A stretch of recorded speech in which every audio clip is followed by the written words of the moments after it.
Hey everybody, welcome to It's Just Bodybuilding. Of course, myself, Ron Partlow. We got Dusty Hanshaw. We got Scott McNally.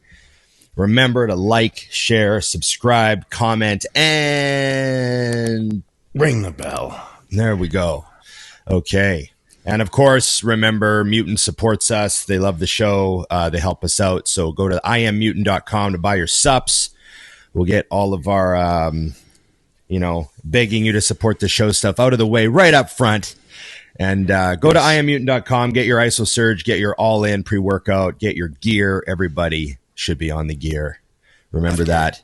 A lot of gear. And maybe we could put that below. Everybody should be on the gear. That's for sure. And Dusty20 or Big Ron 20. Those are your two codes. You can do whatever you want with them. Put each code wherever you like. But mine at checkout. Right? Yeah. Okay. Okay. Remember, it would be really good if we got something for that, but I just like to do it sheerly for the desire to win. I know. Well, the way I look at it is, I have a more Canadian people know me, and that's 1/10 the population of your American brethren. So it's pretty tough to compete with your code, Dusty. So this is my way of letting everybody know that Dusty gets way more codes than me. So you guys, that's good. Reverse. Oh, to get there. Yes. Right? Yeah. Guilt. Yeah. I do really good. I do really good for Canada. And Dusty does pretty good for the USA. Angle right now that I can't use because it's inappropriate, but it's fine. I'm just kidding. I'll tug on people's emotions. You know what I mean? Yeah. Okay. And of course, the Patreon for the Think Big Bodybuilding Network. Scott does a lot of work on these shows. Please remember, please keep in mind, if you like this show and you watch it and you enjoy it, that Dusty and I do absolutely nothing. Nothing. And Scott does everything. And show up. That's a big part of it. If not, I'd be here by myself. And occasionally we have a good idea. Like I had a bit of an idea yesterday I called you about. But then I sort of thought about it more and I was like, it's kind of dumb. And I missed his call. I was eating food and flirting with my wife in the kitchen. It was 10 minutes later. 10 minutes later, I was like, I missed Ron, and then I couldn't get a hold of you. So that's what that was, huh? I had a client, so I was busy, but okay. Anyways, we had a topic. Yes. That had to do with cities. I'm excited about this one. Okay. So what was it, Scott? It was you had to prep for a show? No, it was just it was I can't find the comment exactly, but somebody was talking about like best bodybuilding cities. Like if you were to go, because there's a lot of people nowadays that are doing like bodybuilding travel. And I've heard so many people who are saying like, oh man, I'm going over to, I did it myself. I told you guys about how I went and I spent a week at Venice Beach to train at Gold's and do a show. And it was like, I just like lived the bodybuilding dream. You know what I mean? And it was so fun. And I know that like UC Suma, he's gone out to West Coast Iron. He made that literally a trip to go see West Coast Iron, spend a week training there. And I know more and more people are doing that. You guys both, through everything you've done with bodybuilding, you've done so much travel. So where would be, if you could only pick one city, where's like, and to make it like, real, like catchy for YouTube, it'd be like best bodybuilding vacation. You know what I mean? Like where would you guys go to go take a vacation to spend a week training? And let's maybe keep it in the US, I guess, because that'll make it more realistic for people in the US that are watching. It'd be harder. Like Thailand is probably really cool. Vigorous Steve would tell us to go out there. You know what I mean? Yeah, Vigorous Steve would love to see us go and visit. But it might be harder for some of us, here in the US to do that. So where would you guys pick like all the different cool gyms and cities around? I would think number one, just thinking my place would probably be warm. You know what I mean? So I could probably escape Michigan in the wintertime or something like that, Right. Well, I tell you what, San Diego's the best city in California. Without question. Plus, the gym in San Diego is awesome, which used to be San Diego Worlds.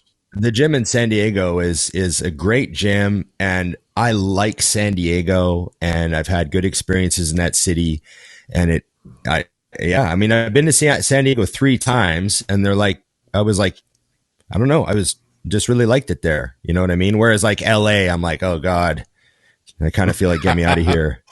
You know what I mean? A little bit. It's just overwhelming. But San Diego was cool and the gym was awesome. And yeah, I could definitely like hang out there, you know, for a week and have a nice vacation. That's the first one that comes to mind. Because I remember thinking that when I was actually there. Like, oh. Plus nice you got to factor in San Diego, there's a lot of bodybuilding friendly restaurants and things as well. Yeah, that's the thing. It's very like easy. Like you could go there with no food and bodybuild successfully while you're there. Make one stop and you'd have all your meals. You know what I mean? Yeah, it's a very like, you know, good city for that sort of stuff. And yeah, that's just the first one that came to mind. You know. Okay, my second choice. And this is going to offend people because I'm staying on the west side of the country. But now it's hard to pass Vegas. Again, you have food, you have gyms, you have entertainment. You know, there's plenty to do because that's the thing where I think when I was younger, I would go to a town and bodybuild and eat and that's it. Now I would need something to entertain me also. I want to take in something that's like a part of that city. Like, you know, that's why Vegas show is cool to see, try to get something. Yeah, exactly.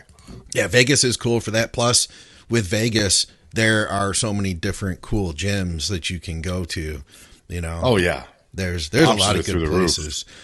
There was that place, you know, where you don't really see that often. And I don't remember if it's still there. Do you remember where I met both of you guys? It was the first time I met you, Dusty. And it's like outside of town. And they had like black and white murals on the wall of like all like really good bodybuilders. That place was pretty cool.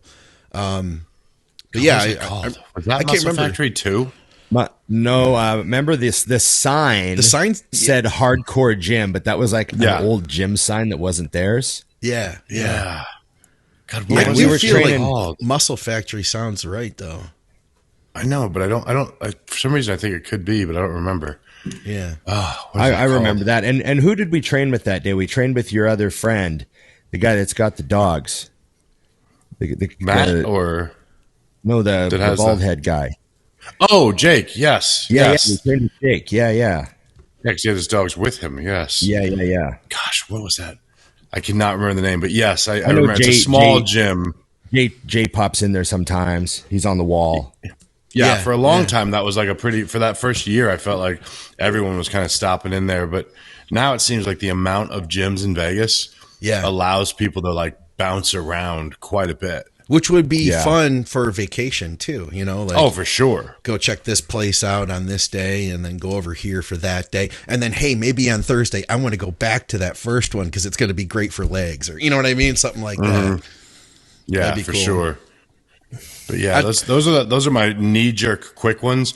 Obviously, New York gives you options out of control. More so a few years ago though, because some of the best gyms were killed off by the politicians. Whoops! But New York, a lot of stuff in New York didn't survive. The thing about New York is that New York's it's exhausting to me because it's so big and vast, and it's just so hectic, man. I feel like that's the vibe there. It's, you know, it's a lot. I find New York to be a lot. Yeah, it wouldn't be like a laid back type thing. No, I'm like, if I'm thinking vacation, I'm not thinking like 45-minute drive to Bev's, and then if you miss traffic timing, it's a 2-hour drive back. Yeah. That's sort of what I'm like thinking, you know, if you're staying in Manhattan, like God. So, not to mention the money it would cost. It would be cheaper to fly to Europe, stay there, and do what you will. Pretty much, you know? I don't know, man. Also too, like, it depends on what time of year and what you're into, but like we've talked about how much we like Armbrust before. Colorado is like a great place to visit. And there's a bunch of awesome restaurants right around the gym. Like when you train at Armbrust and you want to go eat after, it's like 5 minutes up the road. There's just all these places to eat. It's just like, you know what I mean? One of those crazy like restaurant hubs. Yeah. So it's like a real cool, like, you know, the house we were in was like a few blocks away and the food was there. And it was like, you know, it was like perfect t-shirt or hoodie temperature. I love you know, that. it was like that. Just like I am happy for the entire day and night outside. I'm fine. You know, it was like that type of climate when we were there, and it just kind of had a blast, you know? Yeah. And, you know, if you're just going somewhere to train, plus, you know, also too, if you're doing, a lot of people watching the show, especially if they're doing a gym holiday, they also want to see some pros. Yes. Right. That'd be a Like, great place for it. It's one thing to go to like, oh, a great gym, beach, looks great, great vacation, but you're like kind of the only bodybuilder there. That's not exactly what they're probably looking for, right? Yeah. So, you know, you get to see a bunch of people training at Armbrust. Like it's full of kick-ass pros that are training hard. You know what I mean? Yeah. So that's like a thing that makes it a very, you know, a very good destination for like a gym getaway, you know, especially if you're kind of into outdoor stuff. There's a lot of people here that might want to hike up Red Rocks and might want to, you know, take a helicopter tour or something. I don't know. It's pretty cool out there. What was it like getting used to the altitude training at Armbrust? I told that story about that headache I got. Do you guys I kind of remembered that? that. Yeah. That's why I kind of asked. Yeah. I trained back, and after my back workout, I had the worst headache. Like it's like I never had a headache like that before. It was like inside the center of my head. I was like, It wasn't like a 10 out of 10 migraine, but it was like a 5 out of 10. Like, this can't go on for too long. This is driving me crazy. I'm gonna have to take some pills when I get home. Yeah. Like, Right. you know, like it was enough where I was like, I hope this goes away soon. and I mentioned it to Johnny Jackson, and he's like, oh, you got altitude headache. Yeah, we got those in the military when they'd make us do this and that, blah, blah, blah. Yeah. And I was like, oh, yeah, I guess I do have an altitude headache, because I just didn't cross my mind initially. But, you know, you're stuck in wind. You notice it. Your first day there. Oh, yeah. Yeah.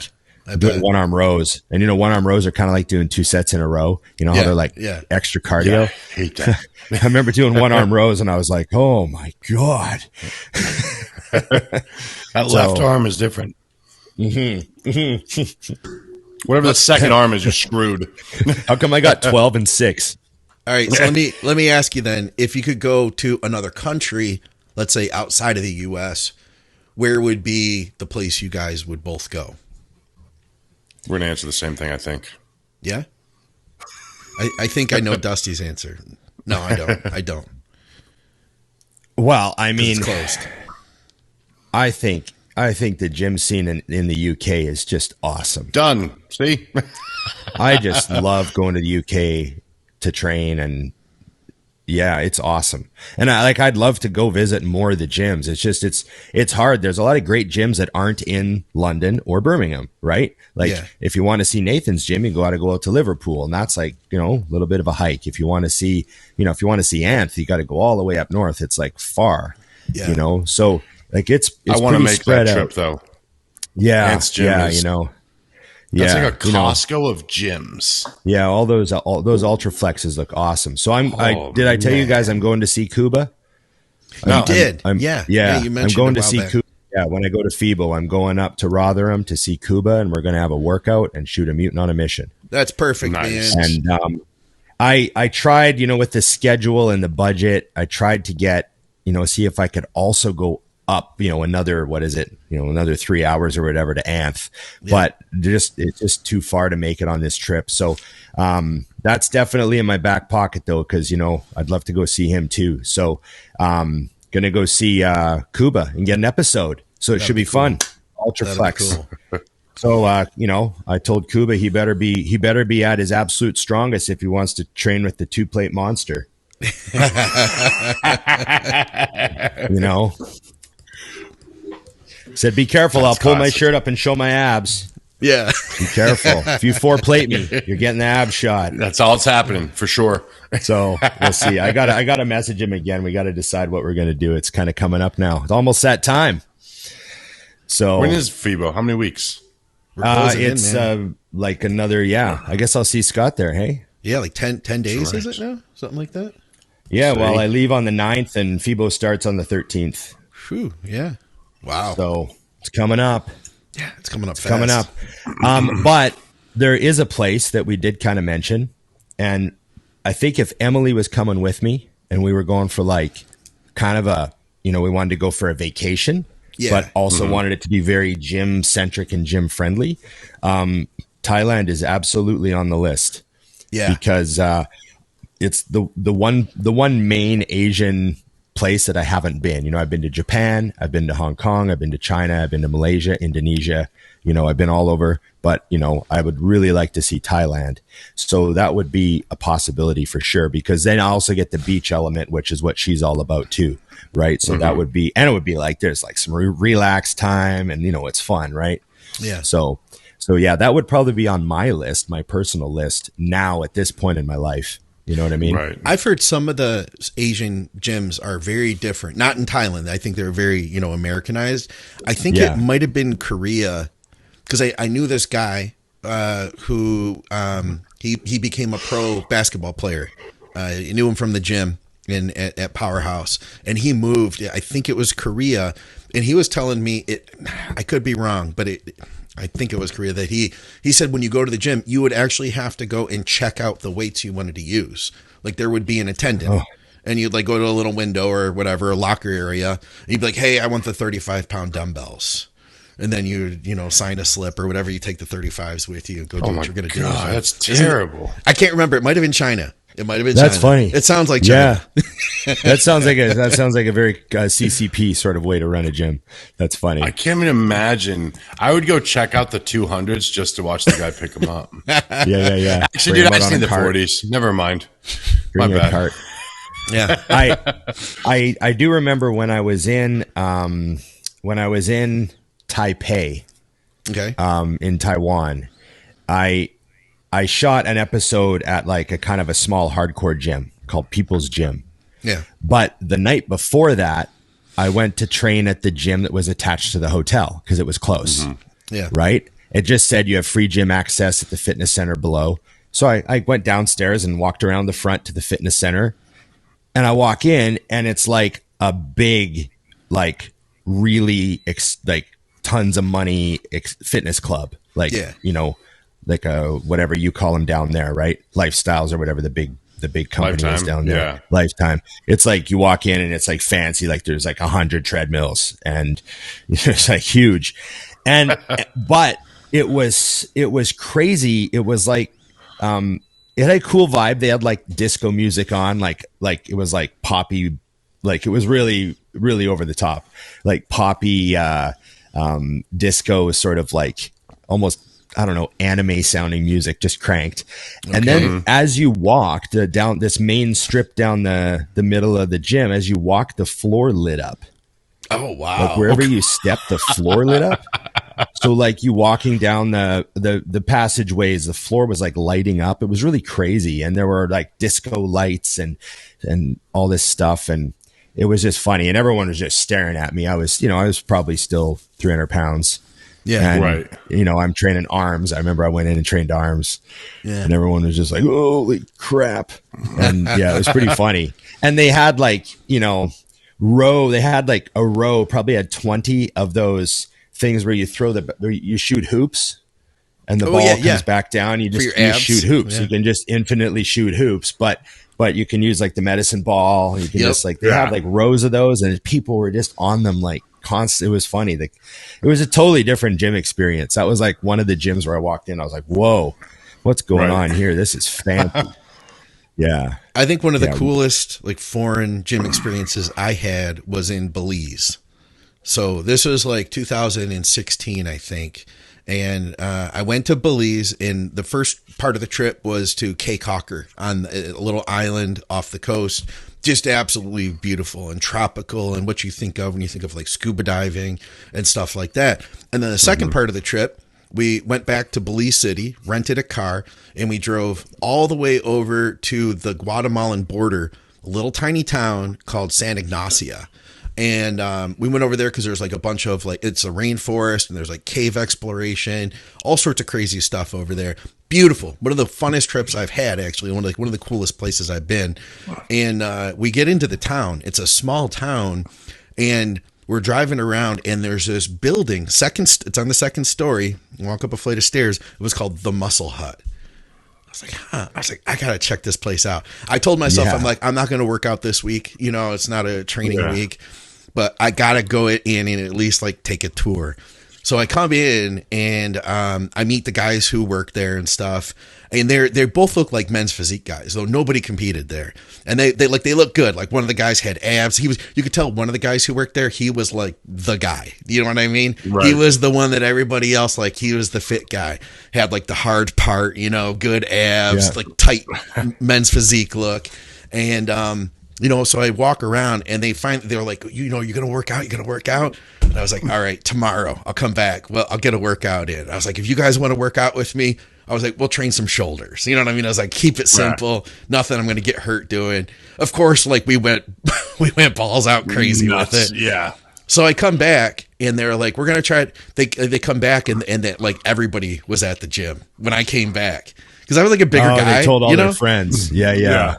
And so I trained with these two guys. We had a blast, and they were trying to get the owner.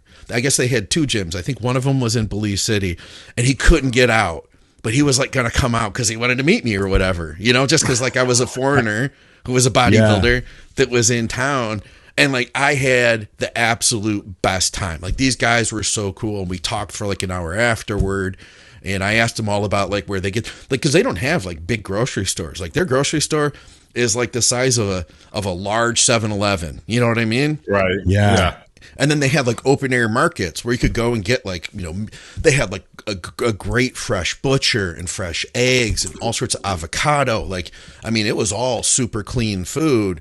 But like some stuff we take for granted, they didn't have. Like, they didn't even have cooking spray. There's no cooking spray in Belize. I don't know. They don't believe in it or something. Yeah. You know, but it was such a cool experience. And I loved to be able to go literally to a place that was so foreign to me, yet still like have that bodybuilding connection. You know what I mean? Right. It was totally unexpected.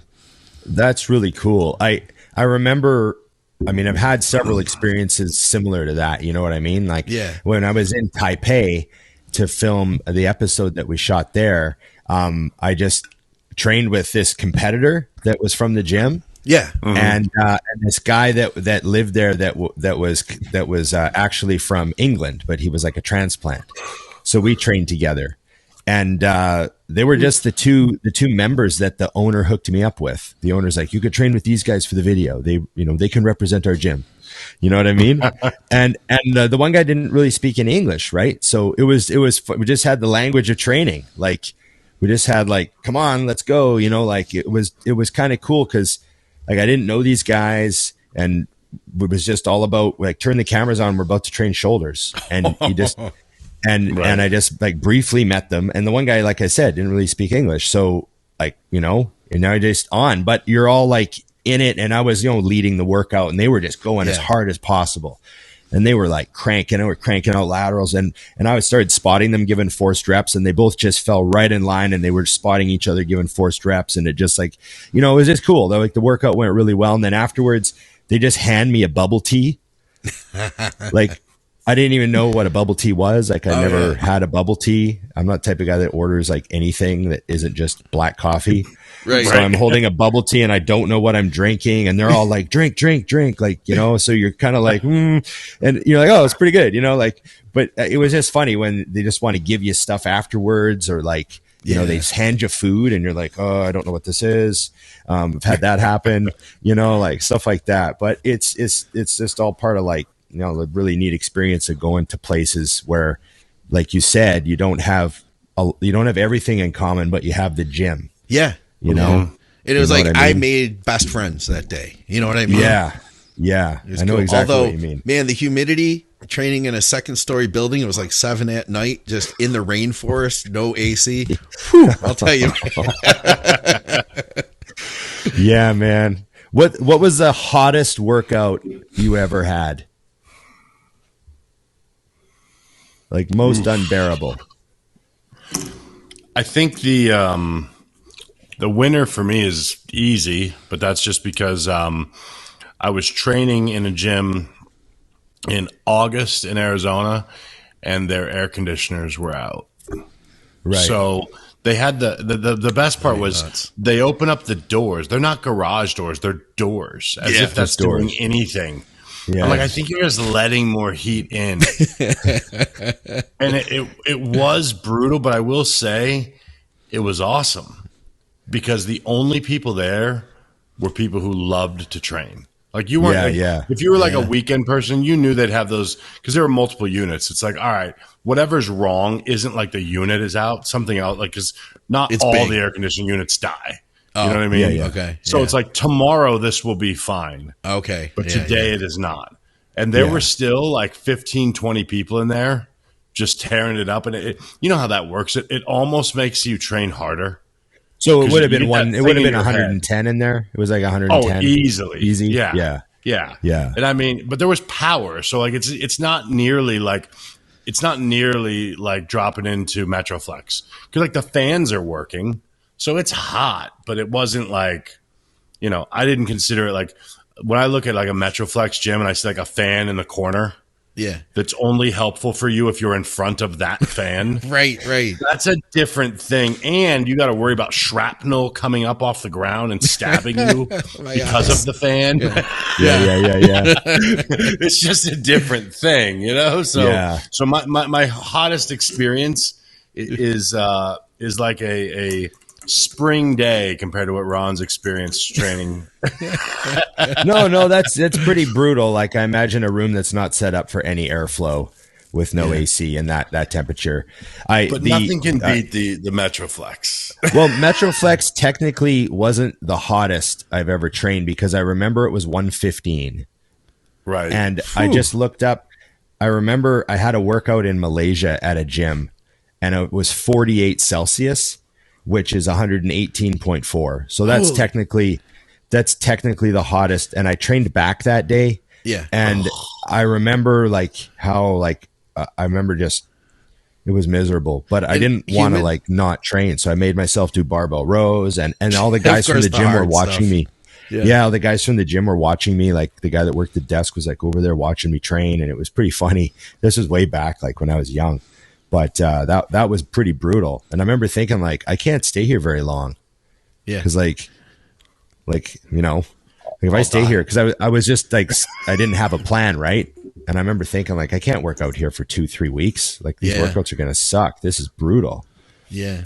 So they only stayed for, like, a week. But, yeah, that was brutal, man. What were you doing? I have to sidetrack this whole thing. Because we actually were talking about you yesterday, Ron. At my house. So Ron, my mother's boyfriend, was over and we were talking. I was just talking about how much things have changed. Like kids these days stay home. Like even if they don't go to college, they just live in their parents' house till they're 26 or whatever. And right. That's common. Like that used to be like, oh my God, do you hear Sally's son? He still lives at home and he's a loser. Yeah. Now it's like normal. I was telling him, I'm like, yeah, well, Ron just upped and like moved to another country with a bag and no idea where he was going at like, how old are you? 19? 19. Yeah. Just went to Australia Just up and went. So it's like, well, what were you doing this time when you were just moseying about Malaysia? Oh, well, that was on my way to Australia. So I had an open ticket. So I had like a 5-stop around, kind of technically it was almost like an around the world ticket. I had like 5 stops. I could go anywhere, blah, blah, blah, that sort of a thing. And I could just move the dates. I could just call this number and just move my dates and stuff. I never heard of this. Yeah. And I had a working holiday visa for Australia. Right. And the way it was back then is I had a 1-year working holiday visa and they would stamp it the day I got there. Okay. So as soon as I ran out of money, I could just go to Australia and get a job. So I was just kind of watching how much money I had and trying not to spend it too fast. And I thought I might get a job in Hong Kong and stay there for a while, but I was there for like 10 days and I was like, I don't really want to live here. It's just too crazy. I just wound up like spending about a month in Asia, just staying at backpackers and training at like really crazy gyms that had like hardly any good equipment or some good equipment, or it was just, there was a bunch of gyms that I trained at that were just like, wow. I wish I had more pictures and videos. I do too.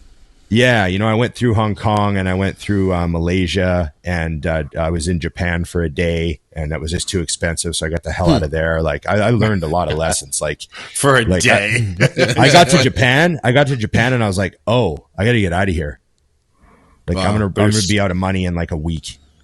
Yeah. Right. Yeah. It was a bit of a culture shock because I'd researched Hong Kong and I'd researched Malaysia and I knew a lot, but I didn't really do my research on Japan as much. I thought, I'll just get a backpackers, and I sort of knew where I was going to go. And then I was like, I got to get out of here. So I changed my flight right away. But anyways, long story short, I was just traveling. I just wanted to like, kind of be like Indiana Jones and just like travel and just like, I knew I had a certain amount of money. And when I got down to like a threshold, I would get on the plane and go to Australia and get a bar job. That was my plan. So yeah, that was all I was doing. I just think it's sick because now, if you were to throw, number one, I think that most people at all ages could not do that. Like, remember, we didn't have phones. Like, I'm doing this all like, you don't know where you're going, right? Yep. You have an address, but you don't know where it is. And you're telling it to a cab driver and you hope he understands you. And you're showing him the book. We're going here. Yeah. And he's like, yeah. And you just kind of go like this. Yeah. That's so true. Cause I did that right? when we got off when we did our trip to, Dubai. Anytime you go to a foreign country, my initial thought is half the people here are trying to screw me out of money. Yeah. That's my you're always aware. Plus you read the warnings, right? Yeah, there's warnings in the books, right? So you walk out and there's guys approaching you like, you need a lift. I'm like, nah, no. Can I take your bags? Can I take your bags? Yeah. I'm like, no, you cannot. I'm holding my stuff. And I literally see a guy in a suit and he's standing out there just sitting by a car. And I'm like, that's a $200,000 car. I just walk up. I'm like, you a driver? He's like, yeah. I'm like, get a ride? He's like, sure. And I was like, I don't care what this costs. He's going to take me to the hotel that I'm supposed to go to. Worth I'm it. tired. Yeah. Because you're getting in a car and you have no idea where you're going. Mexico is a lot like that. Yep, I'm sure I'm going to end up where I'm supposed to. Yeah. It's very, you also learn to travel differently when you go to other countries.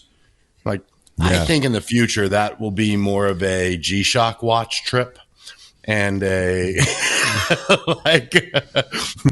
cheap bag that holds your stuff versus I'm just traveling around with thousands of dollars on my wrist and bag. It's not a good move. I was thinking, my advice to people is attract zero attention when you travel. I was thinking of bringing I have like a hiking backpack, and I was thinking of bringing that to Germany versus bringing like a suitcase. That way, if I wanted to up and leave after the expo, I wouldn't have to like haul a bag around on wheels. You know what I'm saying? I think that might be a smarter move. What do you guys think? I don't like to carry things. Less conspicuous. You know what I mean? Like, I'm thinking to myself, like, just conspicuous American who doesn't speak German, just like wheeling a suitcase down the sidewalk, not quite knowing where he's going, versus guy with the backpack, his head down. You know what I mean? No, you'll be super fine there. You'll be super fine. Whatever's Germany's easiest. Different. It seems simple to me there. Like, whatever's easiest. It is different. Yeah, Germany's vibe was very simple. So I think I forgot you guys. And everyone speaks English there, by the way. Do they? That's okay. a different. Yeah. I forget you guys don't when like you're going to run backpacks. into. Yeah. I like backpacks. That way my hands are free, I was just trying to be entertaining. I don't have a thing. I do.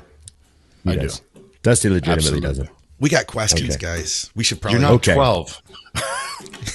Your bag. Like I had my bag over my shoulder the other day. Is that okay? Can I do the totally acceptable. I if keep you my want shoulder back up all the issues, time. if you want back issues, you gotta distribute. You've seen my back? I just keep it on the weaker side so it strengthens. Oh man! Except for Dusty, he does the roast. Okay, Ron's we got some now questions. adjusting his spine. All right. Yeah. All right. Trying to open my neck up. So our good friend, Patreon subscriber, and podcaster himself, Jim McDonald. Yeah, he said this question is for whatever show that I thought it'd be good for. I thought it'd be good for this one. He says he's been sick for almost 2 weeks now. Now, if you guys remember, he went to a big expo where he did a podcast on stage. Now he's sick. I've been together at the expo. Yep. Looking for a rule of thumb on when to train and when not to train when getting sick, like the flu. He says, obviously you don't train when you're dying, but when do you train again? I've lost about 10 pounds in the last 2 weeks. Couldn't eat many days. I hope I gain most of it back. I generally used to have So I had two kind of rules or guidelines. If I was a little sick from the neck up, I would just medicate and train. That was kind of how I was. Like a little bit of ephedrine is still, in my opinion, the best cold medication ever, because I don't like cold meds because I don't need to take Tylenol. I don't get headaches. I don't need to take the other drugs that are in them. I just want the ephedrine because it decongests you and dries up my runny eyes, because I get runny eyes when I get sick. It's like a thing. I always get them. So if I just take a bit of ephedrine, my nose opens up and my eyes stop running, and I'm actually pretty good. So if I'm sick from the neck up with something like that, I will medicate and train. But if I'm sick from the neck down at all, like my body's like, or any sort of like hint that you're getting like, sick like that, then I would not train. And as far as coming back from being sick, is that like, he's got to be able to get his meals in. You got to get some meals in, and you got to get rehydrated before you even bother going to the gym. So make sure you have like a day where you're like, oh, okay, I had 5 liters of water today and I ate 4 meals. Okay, let's get back in there. You know what I mean? When you're on the up, that's what I would do. Pretty much nailed it. I think the only thing medically that I have to add, because it drives me crazy, if you have a fever, stay the hell away from me. Yes, very simple. Fever's a bad sign. Do not go to the gym with a fever. Yeah. Yeah. And also give it at least 2 days without one before you do. I think that the biggest issue I have, and obviously he's different because he's been on 2 weeks, but guys are in such a rush to get back to the gym that they actually slow down their process of getting better. You're not making gains in the gym while your body's fighting sickness. So literally, even my clients, that's why we start preps early and things. I'm like, get better. That's your job right now. Yeah. I don't want you concerned with how quickly you get back to the gym or your cardio or this or that. If it takes 3 days to get better, we're fine. Yeah. As opposed to 7 where you rush it back into the gym, possibly get more sick.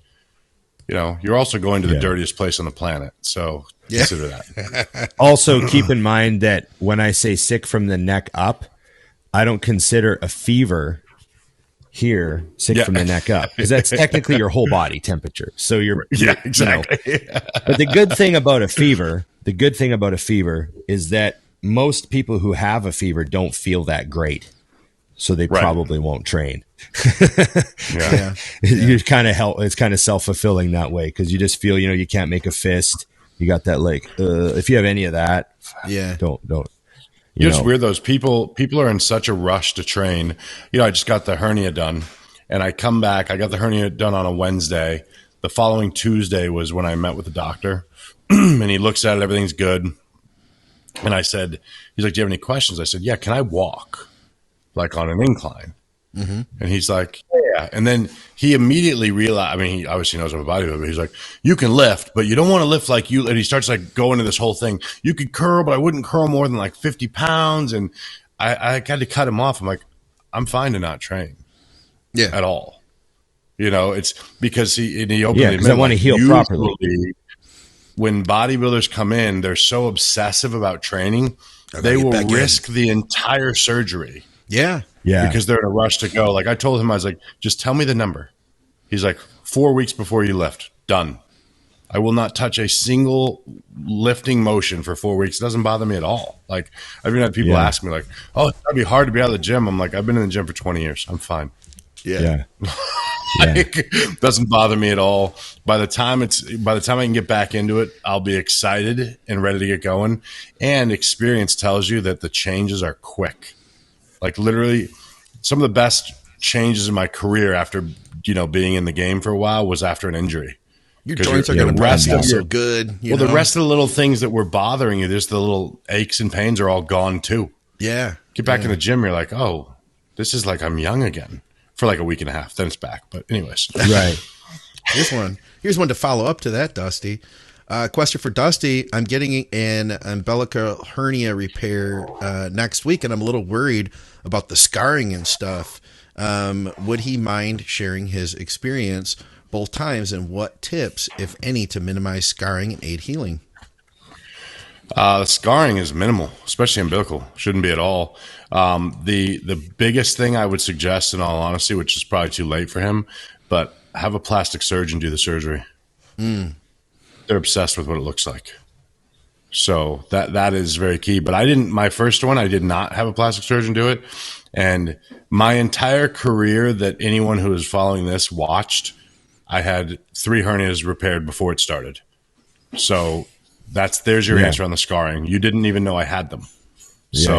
Umbilical will not have an issue at all. But I even have the one I just got fixed is actually about 2 inches above the belly button area. And it's a little that they just cut in there, open it up. And now this time he did it even better. He actually threw the mesh underneath of it and then sewed that in and then acted as if he didn't do the mesh and sewed the top also. So I essentially got 2 hernia repairs on 1 hernia. Right.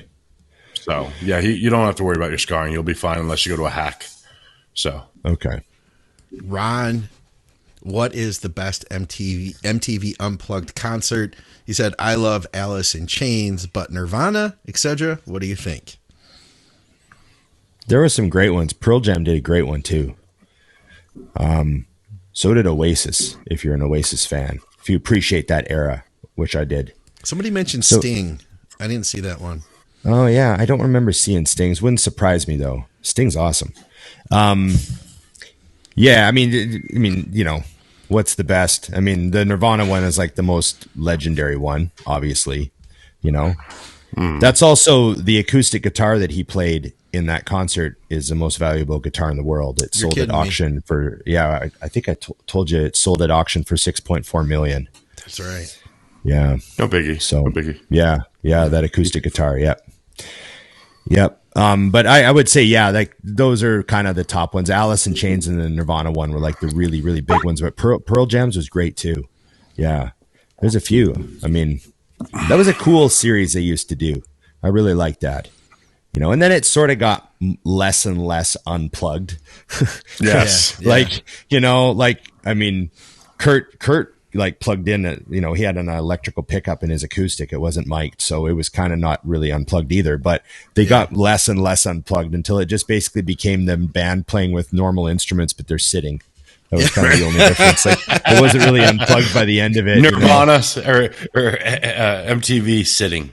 Yeah. You know, you see like guys with like distortion pedals in front of their chair. It's like, this isn't unplugged. Hey, what are you doing? Yeah. Here, I got to plug in my computer. I realized I was unplugged. I didn't need to be unplugged. All right. Here's one for Dusty anyway. It was about DC training. I'm not sure. Let's see here. He says, I've been looking, and this is from Patreon. I've been looking into DC training this weekend, and I think this method would be great for leg predicament since it prescribes one working set broken into 3 rest pause sets. He says, Scott, I know that you started doing a lot of DC style training where you do 1 exercise per muscle group per day, utilizing 1 intense rest pause working set. So what do you think about the fact that my back likes 4 intense sets to grow and my legs can't handle 2 sets to failure without keeping me up at night with from sheer quad pain? Well, first off, I think there's a little confusion on what DC training is there because, for example, there are no quad movements that are rest paused. We don't rest pause hacks. We don't rest pause leg press, basic squats, anything that that Dante had deemed could be dangerous for your spine was never rest pause. Same thing with deadlifts, which I know we're talking about legs, but he's doing the whole thing. So you might want to make sure you do a little more research on what it is because not all of it's rest paused. Some's rest paused, and then the rest is typically a top set and a drop back, or some of them are even just 2 top sets maximized out. On the flip, and this is judgment-free zone, but you didn't say that your legs were growing so well off of 2 sets. You were saying they were sore doing more than 2 sets, so you couldn't sleep. Your body will adapt to that. Now, my legs always were the muscle group, legs and back, that were the most sore. I never had a leg workout in my peak that didn't leave me hobbling for a couple of days. But that's bodybuilding. I mean, you're going to get used to it. And if you must, take a Motrin, go to sleep. You know, I mean, if you take 4 Motrin a week, 2 the day you train and 2 the night after, it's not going to kill you. So I wouldn't necessarily consider that a reason to look at DC training, because I can also promise you, if I put you through a DC workout for legs, you ain't sleeping tonight. Yeah. Because the idea is if you train hard enough, that soreness is what you're getting out of your leg. So you just got to find a better way to cope with that pain. And if anything, I mean, not to sound like a complete meathead, but that you should be happy about that. You trained hard enough that you couldn't sleep for a couple of days. Good. I mean, you'll figure out how to sleep, but that pain is, I mean, that's an addiction in my house. I hear it every day. Girl comes down the stairs. She's like, I can barely come down the stairs. She's all happy. I'm like, there we go. Welcome to the addiction. Yeah. You're dumb too, huh? I can relate to that. Yeah. I was training the other day, and I trained by myself because Braden was away. And I was doing legs, and I thought, you know what? I'm going to do some hip thrusts. Yeah. And I'd also done some single leg press that day on the hammer with the single leg, which I really like for single leg press. Use that machine at your gym. It's good. Yeah. Then I was doing so I did some real heavy single leg, leg presses. It felt good. Dusty and I did some. I kind of got into them again since we trained. Except now, I already put 2 plates on my of course, for the camera, I hadn't done single legs in years when we did them. So of course we had to go light, but now a couple weeks later, I'm getting good on them. Redemption. So I did those. And then I thought I'm going to finish with some hip thrusts, because we just got a new hip thrust, right? We got a Nautilus glute drive. I'm like, I should get on this and try it out. So I got on there, and I thought, well, I'll throw 3 plates on and try to do 3 sets of 20. Right. And I got 1 set of 20, and then 1 set of 15, and then 1 set of 10. And I was like, oh, that was pretty good. And my glutes were really pumped. And I was like, I actually like that. The reason I did it was because my back was bugging me. I was going to do stiff leggeds. Yes. But my back I can't always do stiffs. Some days I'm just like, I can't do stiffs today. And I was like, I didn't want to not train, I thought I'll do those. Right. And the next day my glutes were so sore. I text Braden. I said, I think I have rhabdo in my glutes. Just my glutes. They were like bags of broken glass. Just to sit down and to move around at all while sitting was just next level. I don't know the last time my glutes have been that sore. I had to have squatted 600 pounds to get my glutes that sore. Yeah. They were destroyed. Completely disabling too. Even just bending over to pick something up off the ground, it was like, feel the stretch. Yeah. Yeah. It took 4 days for my glutes to be okay. Yeah. It was real bad. Dude. Real bad. Yeah. And my knees started bugging me because I was compensating by not using my glutes for anything. Right. So my knees by day 3, they were kind of hurting. And I'm like, anything, when you, you reach for something, or you just go to pick dumbbells up off the rack or something. I was it was my whole body was messed up. Okay. Now, I don't know what to think about this one. So I have to say, too, thank you to everybody, because that last episode on Saturday, we were like, hey, guys, comment twice. We had some people comment 4 times, and it legit boosted the show up. I saw the needle move because of that. So thank you to everybody. And one of those random comments. Yeah. One of those random comments from Dr. Christopher was, watched the episode, my only guilty pleasure non-work related podcast, till the very end. How do you guys feel about being considered a guilty pleasure podcast? That's fantastic. You don't tell the podcast, you don't tell your friends or colleagues about. Yeah, guilty pleasure. See, I sort of feel like are we in that category where we're I don't want to admit I watched that show? That's what I guess we are for Dr. Christopher. You know what I mean? Maybe he's amongst people that really value like the deeply intellectual discussion podcast zone. Yeah. And so he's got to say like, oh, I watch, Muscle Science, and I watch, I'm just making titles up, by the way. I don't even know if there's a show called Muscle Science, and that sort of stuff. And he doesn't want to throw our name in there too, because they'll be like, oh, the couple of hooligans, the meatheads. Yeah. Yeah. How's That's Donna? Fantastic. Donna's good. She has a little, I don't remember what it's called, but it's like a reverse cough almost she gets sometimes. Oh yeah. So you have to like, you push on her chest and on her back and it'll stop. Like she can essentially cough it out, but I feel like a terrible parent letting that take place. So I just grab her, and it was funny, but I actually didn't know that. And when I had the invisible fence installed at my mom's house, they were putting the collars on the dogs, and Donna did that. And the lady just scooped her up, did this little move, and she stopped. And I was like, good dog whisperer. And she goes, oh, this is how you do it. Showed me how. And I'm like, you were worth the $7,000 right now. Thank you. Yeah, so that's like a collapsing of the trachea is what that is. And it can weaken over time, like as dogs age and the trachea gets thinner. So that's a good I had move. that with my last with Zoe. She had that issue too. And the thing that sucks is there's nothing you can do about it other than in time eventually she'll need a surgery on the trach. Yeah, like on that collapsing issue. Yeah, this dog's too cute for surgery. I mean, come on, look at this messy hair. I know. Can't be a thing. All right, girl, you're out of here. All right. So here we go. Another one, kind of an off-topic kind of thing here from Finn, which he commented a few times. Thank you, Finn. As always, great show. Left with more than a 20.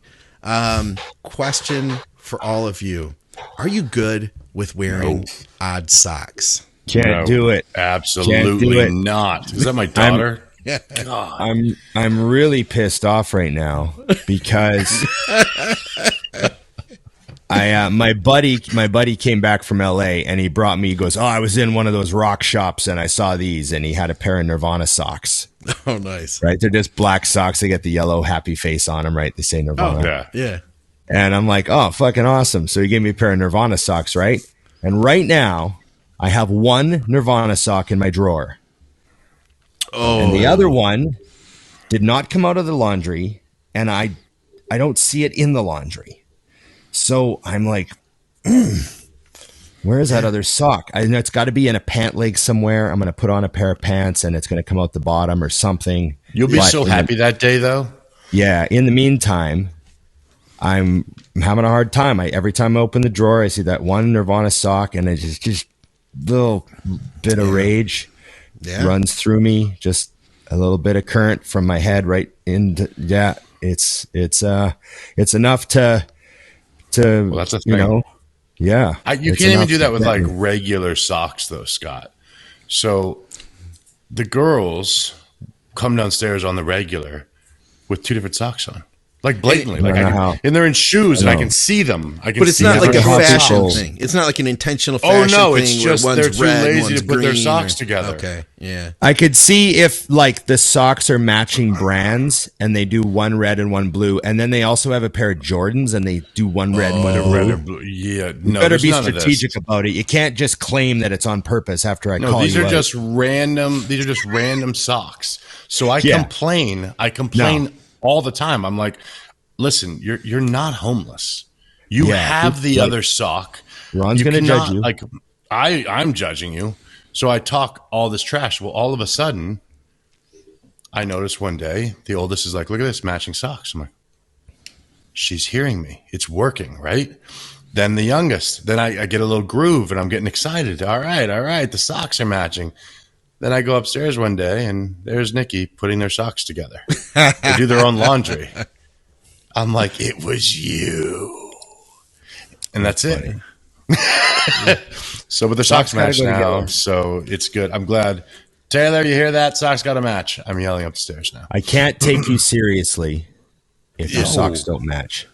Absolutely. If you lose one, I mean, I'm sorry, but that Nirvana sock stays in the drawer forever or gets thrown away if you never find the other one. Yeah. It's just the way it is. You're going to wear it out. Well, I have hope because I saw an Instagram post the other day where a couple lost their dog in a storm, and then a year and a half later, they got a call about adopting a dog, and they went, and it was their dog. Oh, wow. So that could be your sock. I think that my Nirvana sock is going to come back to me. Someone's going to call you. Do you want this one? Somebody who's listening to this show has a size 14 Nirvana sock that's just one. And they're like, is yours a right? Because mine's a left.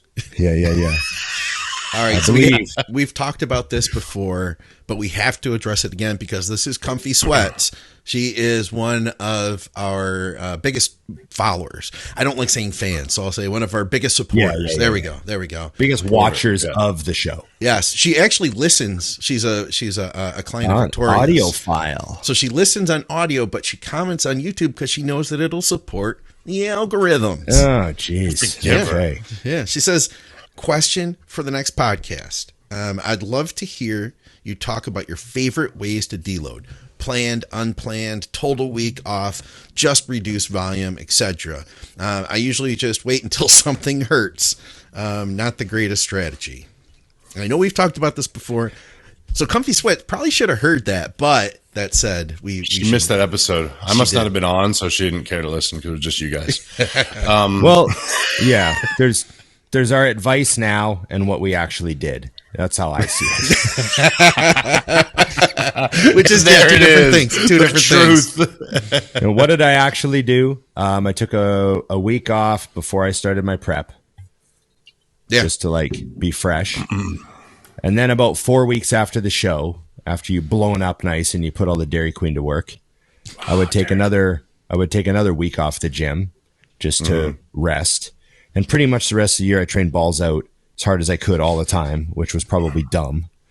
And then occasionally I'd think I should deload, and I would only train to the failure rep with nothing past failure for a couple of weeks. It was his deload, the failure rep. He trained to failure, not beyond it.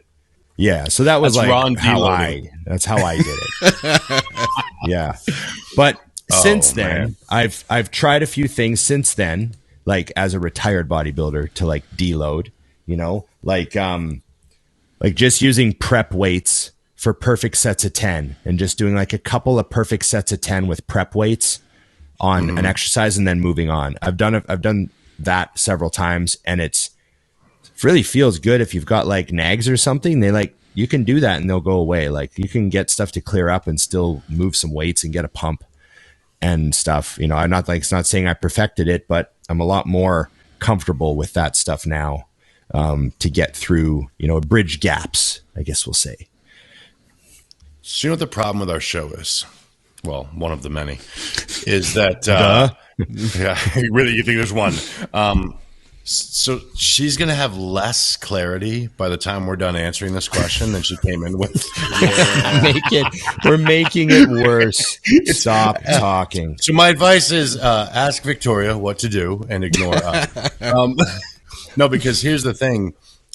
I always, because I was a logbook obsessive person, the idea was to, anytime either, obviously, if I had a nagging injury or issue, I didn't want to use the word injury, but issue, that's usually a sign you should deload.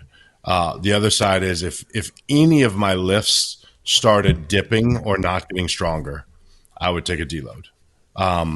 Because there were certain lifts, and I'm a believer in this. I'm sure someone will shoot me down, but there are lifts like a deadlift that I think that I was so obsessive about deadlifting or squatting when I was squatting that even if my body was getting tired, I would beat my numbers because my brain was just, I thought about it for a week.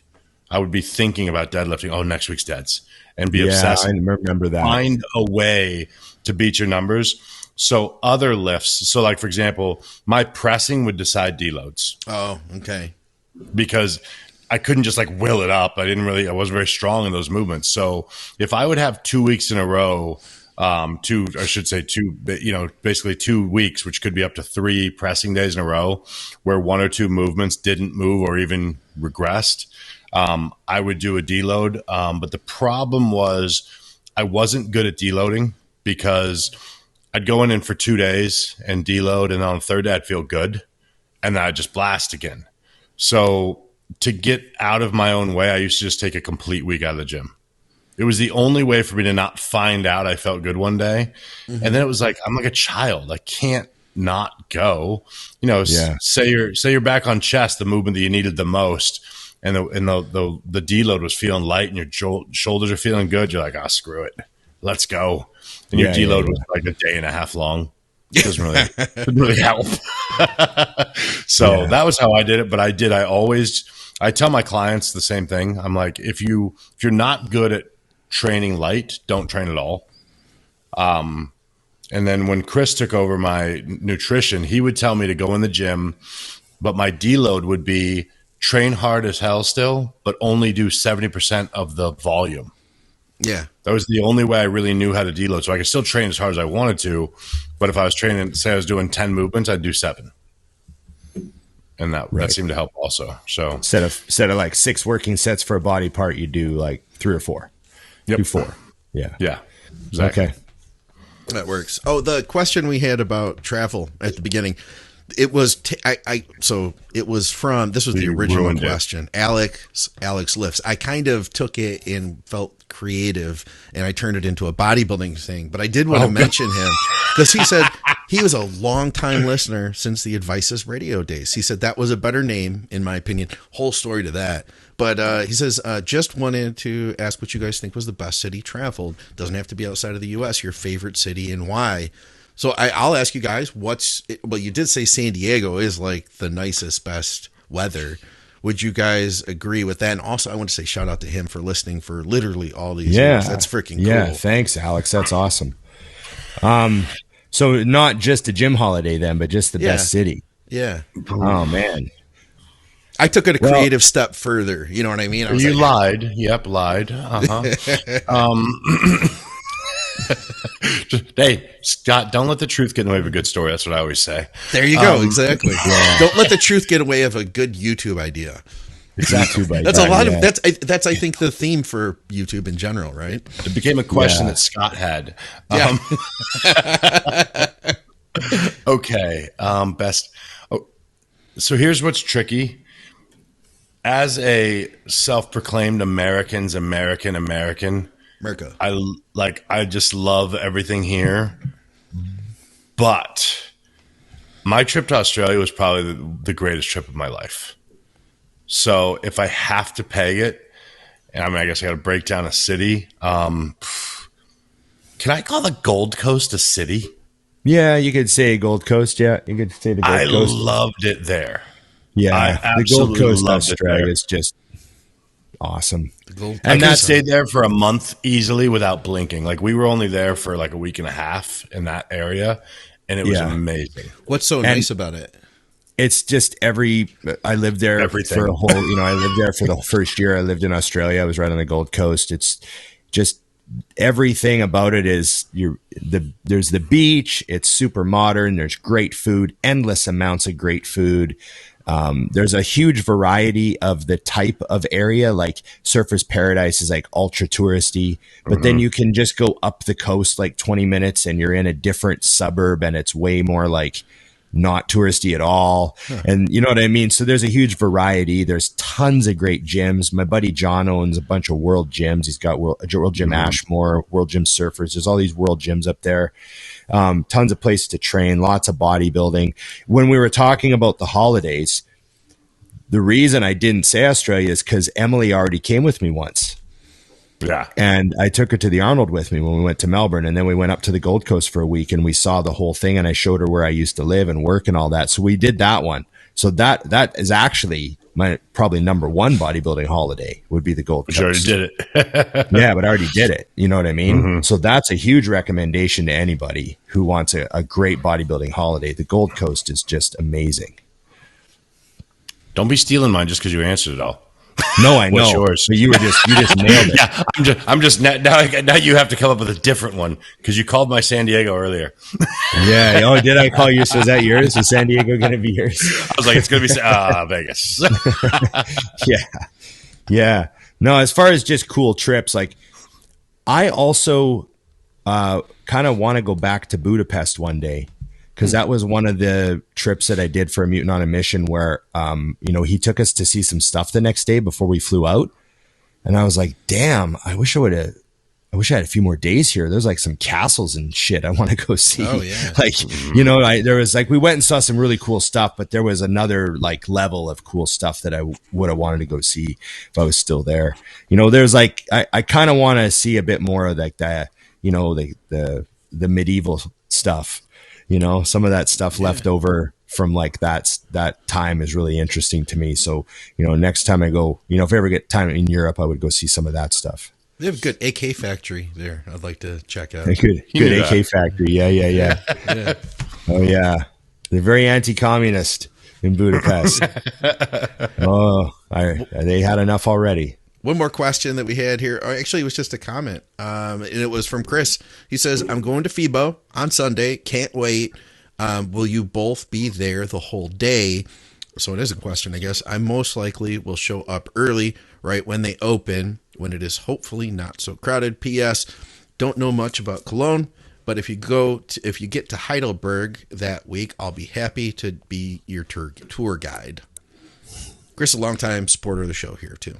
Thank you, Chris. We'll be there. They're never there for like 2 hours before it opens. So keep that, or after it opens, keep that in mind. And then Ron arrives. Yeah, I think we usually get there at 10 in the morning. Yeah. Mm-hmm. We normally get to the booth at 10 in the morning. So if you want to see us, and I'm not sure if they're making the athletes go to the booth on Thursday this year. Sometimes we don't go Thursday because it's just kind of a buyer's day. It's like just kind of sales guys meeting each other and stuff. Okay. There's not a lot of like, it's like, normal crowd there. So there's been certain years where they haven't really had the athletes at the booth on Thursday. We just go Friday, Saturday, Sunday. So I'm just waiting to see a schedule.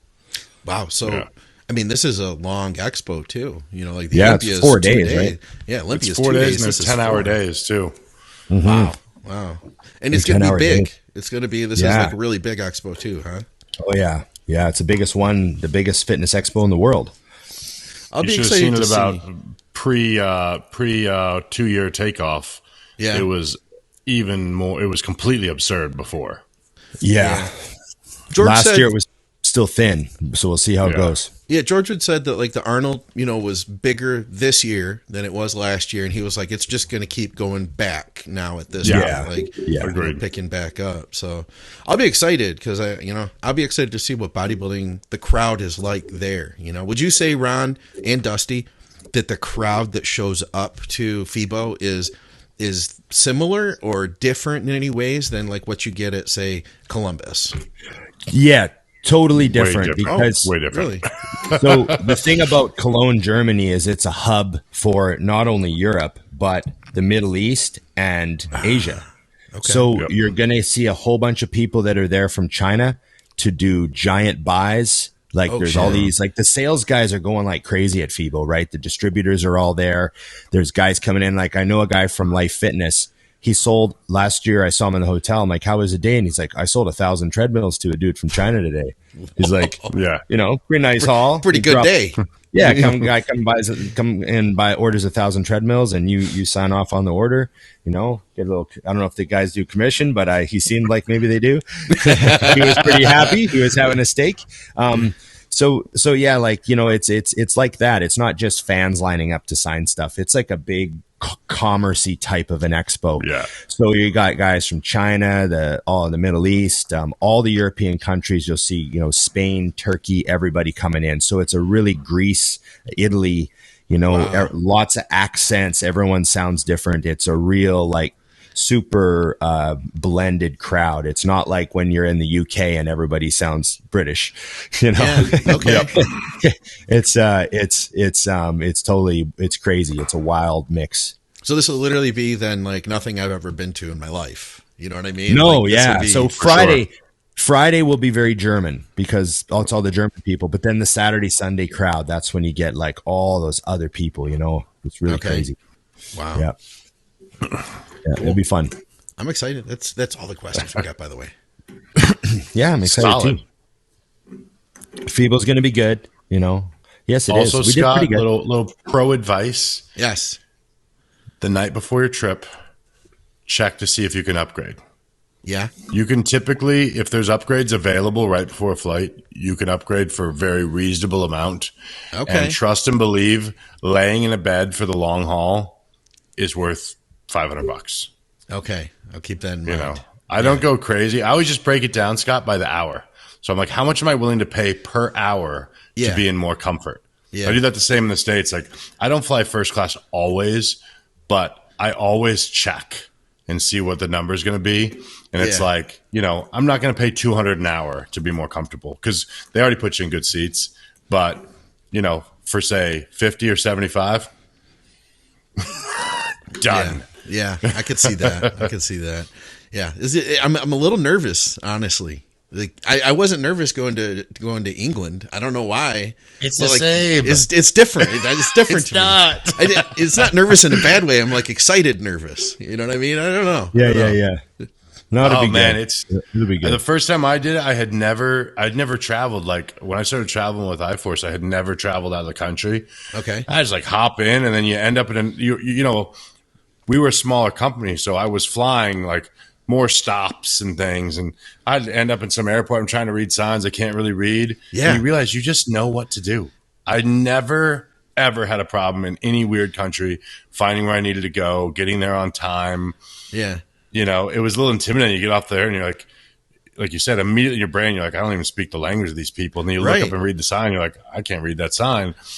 And you still just know where to go. It's weird. Yeah. It'll be easy. Yeah. I guess it's like, cause this is the second time that I will have gone to Europe. Cause it was just England was just last just barely. year. Yeah. And so this is the second time, but to me, because it is like, you know, this is Germany, it's like further into Europe and they don't, you know, it's like you said, the signs, because you go to England and I can read all the signs there. You know what I mean? So this is they like, have an accent to them. Yeah. Yeah. So it's interesting. I'm excited. Are we going to be recording again? We'll be recording again before that, right? Let me see here. Oh yeah. I think so. Yeah, record next week. Yeah. Next Monday. So it's, Well, actually, next Monday I'm gone. Oh shit! So because I leave early. Well, we'll have to talk. We'll have to come up with a plan. It's just us, buddy. All right. I'll have to call our famous co-host Jose and get him on. I'll figure out the times for when I'm in my hotel room in London because I'm 8 hours ahead. So we did that before. Remember? Yeah, it might work out. So I'll figure it out. We'll see what we can do. All right. Cool. Nice. Okay. Awesome, guys. Thanks to everybody for your questions and all your comments and support of the show. Remember, IamMutant.com, Big Ron 20 or Dusty 20. Get your stuff. Everybody should be on the gear. And remember to like, share, subscribe, comment, and ring the bell. Ring that bell. Ring the bell. You almost said GD Bell. Yeah. No, I had a lot of people message me. They're like, I don't understand why you guys are getting me demonetized. I watch an MMA podcast and they like swear constantly and there's ads every 5 minutes. I don't get it. You know? And then it's because they don't want to see a Canadian swear. It's against your guys' code. Yeah. By the way, you only said one word this whole time. You did pretty good. Turned over a leaf, brother. Yeah. Emily says if I can keep this up, she's going to introduce me to her family. Oh, I thought you were going to say one of her friends. I was like, that's awesome. I did too. It's a great introduction. Yeah, great gift. Totally worth it. I'm almost ready. And remember the Patreon for Think Big Bodybuilding Network. Scott has it running, so get on the Patreon. Of course, all the Patreon people get like AAA priority with their questions and stuff. And then the YouTube comments are where we pull most of our questions and comments from. So get on the YouTube, support the algorithm. Yes. And we appreciate everything. So thanks. See you again soon. We'll make this work as best we can with all the globe trotting we're about to be up to. But remember, it's just bodybuilding.